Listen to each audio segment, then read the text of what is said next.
দেখা যাচ্ছে ওই বাচ্চা ছেলেটা একটা মাটিতে বসে একটা এই রঙিন চকগুলো হয়, রঙিন চকদের পিস্তল আঁকছে এবং সেইখানে রেস্টুরেন্টে বসে আমাদের এই বাবা পাগলটাকে খাওয়াচ্ছে আর পাগলটা বউ গ্রাসে গিলছে।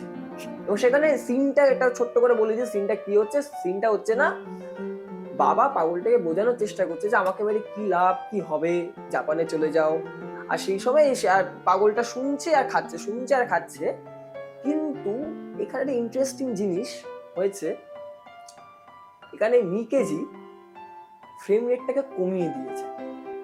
আর যেহেতু ফ্রেম রেটটাকে কমিয়ে দিয়েছে সেই জন্য এই পুরো দৃশ্যকল্পটা আমাদের চোখে মনে হচ্ছে এটা অবাস্তব, মানে বাস্তবিক চিহ্ন আমাদের ক্যারেক্টারটা বোঝানোর চেষ্টা করছে, কিন্তু যেটা দেখে মনে হচ্ছে অবাস্তব।